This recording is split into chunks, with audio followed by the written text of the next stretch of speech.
Hi, this is Professor Charlie Evans, and this morning I'll be talking a little bit about the 17th century. You see on my notes, I have some things jotted down there: the rivalry between England and France, the, the political philosophical ideas of constitutional monarchy and absolutism, the work of Thomas Hobbes and John Locke.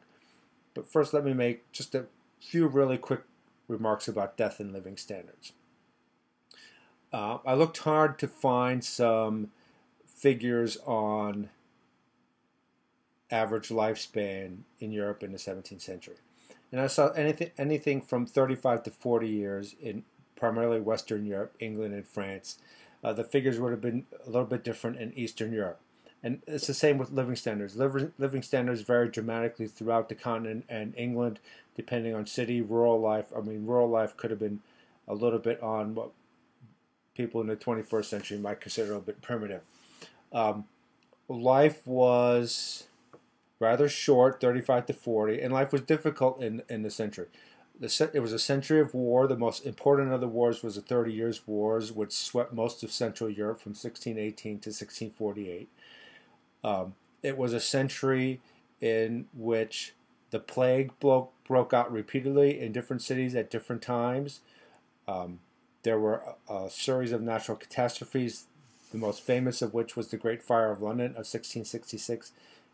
In other words, life was difficult in the 17th century. And so while we're talking in kind of abstract terms about politically what went on in the development of absolutism and constitutional monarchy, you got to remember that life was hard for the vast majority of people living in Europe in the 17th century.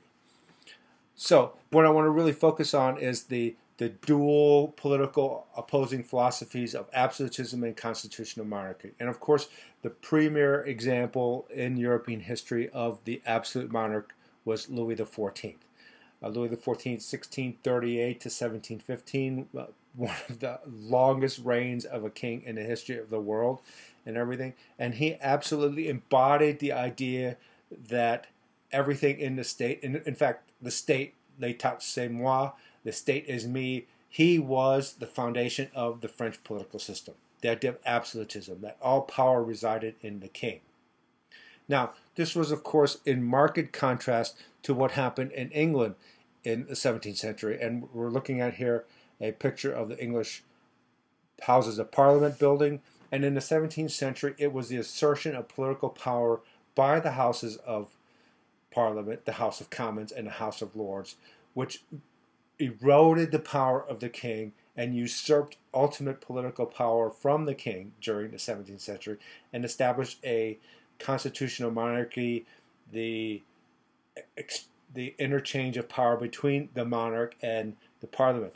Of course, there were two key steps here. One, of course, was the execution of Charles I in January of 1649. Now, kings had been executed and died a lot of times over the centuries before 1649, but this was an instance where Parliament, in the name of the people, executed the king, that he had violated a compact of powers and had usurped authority and exceeded his legal authority.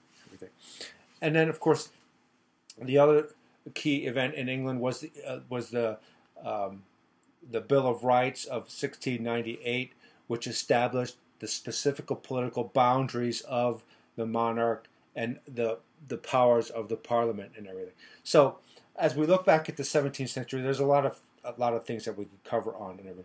But as you're reading your textbook and studying your notes and everything, it's easiest if you focus on the emergence of these dual political conceptions, the idea of the absolute monarch in France and the emergence of the idea of constitutional monarchy in England in the 17th